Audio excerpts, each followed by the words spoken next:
Hello and welcome to OpenRose, a free and open source requirements management application. Download it from github.com/openrose. Today we are going to talk about a theoretical topic, and that is rethinking requirements. Why continuous requirements management is critical for product success. Most teams treat requirement as one-time task. Gather them at the beginning, write them down in a document and move on to design and development.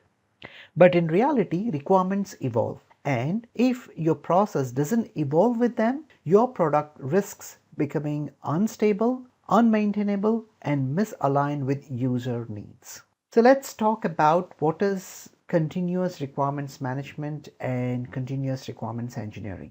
What I did is I went to a search engine and I started searching for continuous improvement in requirements engineering. And there are lots and lots of results been produced by the search engine. We can see in the industry or out on the internet, many people are talking about continuous improvement. And it is extremely important to have this implemented in a requirements management and requirements engineering practices as well. A continuous improvement comes from many different areas. We can see that we are talking about product improvement or the process improvement or improvement in the system itself, improve the way we provide services around the product and the system, and then ultimately improvements to reduce the cost. So what really drives this? Why we need to look at the continuous improvement? There are three key areas that I would like to discuss today.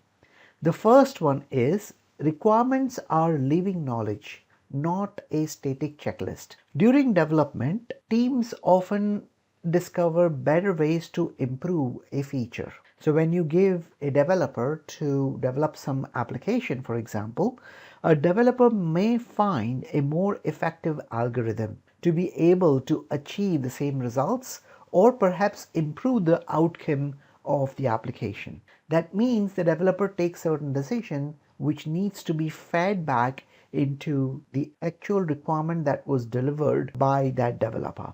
A UX designer may improve the user flow, and an architect refactors the system for scalability purposes. These changes modify the original requirement, sometimes subtly and sometimes significantly. If these changes aren't reflected in the requirement system, then the test cases become outdated. Also, the maintenance team loses the context and the future upgrade risk breaking functionalities. Requirement must be updated to reflect the reality, not just the intention. And remember that initially captured requirements could be changed or could be impacted by the decisions being taken by the development team, the design team, the architectural team, the test team, the operations team. Those decisions needs to be fed back into the requirements. So that's the first part, which is requirements should be treated as a living knowledge. The second part is testing is a mirror of requirement and must evolve with them. What it means is if you have a set of requirements, here I'm going to just look at the charity fundraising project and we have these set of requirements. Now, testing is actually nothing but evaluating whether the application or the process meets these requirements or not. So every requirement should have corresponding test coverage, but when a requirement changes, the test must change too. The rationale behind the change must be documented. The impact on other parts of the system must also be assessed. Without this, we risk a false positive in our test results. We may have missed regressions and we may see fragile system at the end of the day. So requirements management ensures that testing stays aligned with the product's true behavior. And the third important point is everyone has insight. Let them contribute, because when you give your development team or your testers or your operations teams to work with a particular set of application behavior, or ask them to use the application, then they will come back and give you certain information about the system which has a possibility to improve, or there's a better way to achieve the same results. So in that case, it is very important to allow everyone who has insight to let them contribute into your requirements as well. So great products aren't built in silos. Contractors, consultants, testers, and users all encounter edge cases, usability issues, and architectural insights that should feed back into the requirement system. OpenRose allows submission of proposed changes from any stakeholder, review and approval, and replace old requirements with the new one, and linking finding to existing requirements or creating a new ones. So the traceability aspect, the import and export functionality of OpenRose. So if I go back to OpenRose here, we can see that we have option to take a baseline of a requirement, or we have option to do export and import of the requirements, and we also have change management capability within the application, where you go to any requirement, you should be able to see the change log of who has made what changes. So these are important aspects that really allows people to contribute into your requirements management application or into your set of requirements that you have captured. So today I wanted to talk about really a simple example, and let me just jump over to this paintbrush window. I have just created a small little picture here which contains information about a car model for 2025-08. And in this car model, we have many different components. We have several suppliers who supply us all these components, and those components are created based on the design specification provided by our team. So we have this blue color component, which is nothing but car, tire, and wheel. The yellow color component with several requirements, like this fictitious line indicates these are nothing but different types of requirements or different requirements for car audio system. Then we have car engine, car braking system, car chassis, and car body. And we pass these components to our suppliers. So let's say we pass the component which is car, tire, and wheels to our supplier. So in that case, let me just draw. Okay, let me just draw it with the black color. And this is where we have supplier. Now with export, we decided to take our set of requirements, export it out, and send it to supplier. They work on this requirement, and let's consider that what we sent to our supplier as a car manufacturer was a specification for tire pressure monitoring system, which is TPMS, and we sent this specification to our component supplier. So our requirement was the TPMS, which is tire pressure monitoring system, must alert the driver when the tire pressure drops below 30 psi. The system should trigger a dashboard warning within 5 seconds of detecting low pressure.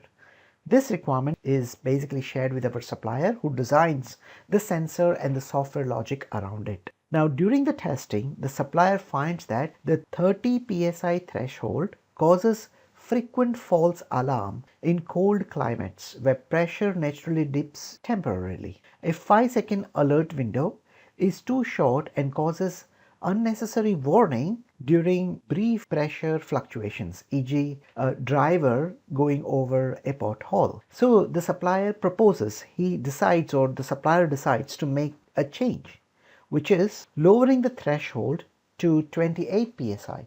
That means if I go down to this requirement, he proposes a small change from 30 psi to go down to 28 psi. And extending the alert delay to 10 seconds with a requirement that the pressure remains low for full duration.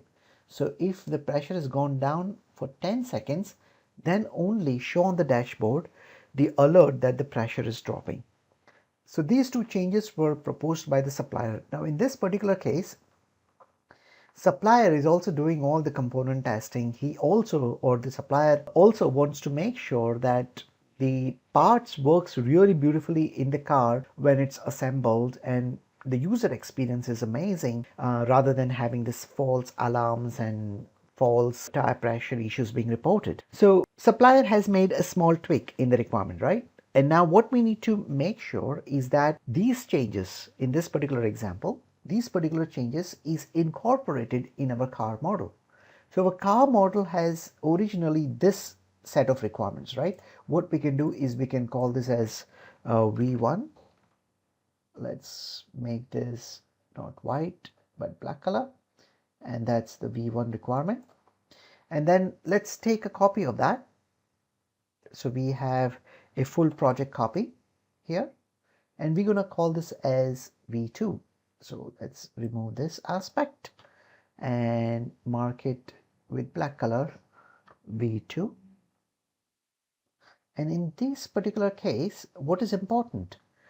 That the original set of requirements that we had for tires and wheel should be removed in a way, or should be updated with the one that supplier sends it to us, because supplier has done all the testing for us and they have given us a new set of requirements in a way, and we are happy to use that set, because we don't want that in the future when we update the car or reuse these requirements in other car models. We should continue to use this updated thresholds, the threshold of 28 psi and 10 seconds for the tire pressure, because that's where we get a very good performance and a great user experience.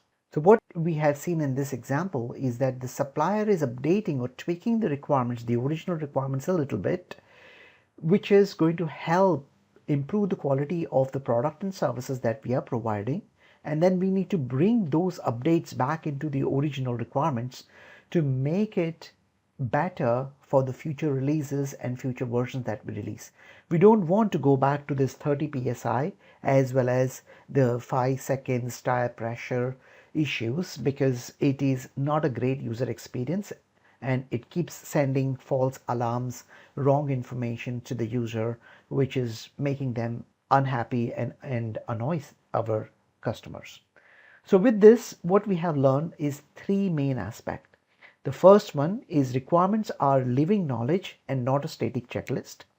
The second one is testing is a mirror of requirements. So whenever we are doing all the tests, we need to look at the updated requirements information, which is in this case the version 2, where the component which is tire and wheel is updated based on the tweak that this component supplier has introduced based on the testing that they have performed. And that's why testing is a mirror of requirement and must evolve with them. Requirements must also evolve and the test must also evolve. And the third thing is everyone has insight and let them contribute. In this particular example, the supplier had insight, but just imagine your sales team, your customer, your marketing team, your operations team, your developers, your architect, the industry body or the regulatory. There are so many people and so many groups who can provide you the right input to make your requirements better, not only for the current version of the product, but also for the future version of the product. So with that, I would like to conclude this video. And thanks a lot for your time today. Have a great day. Bye bye.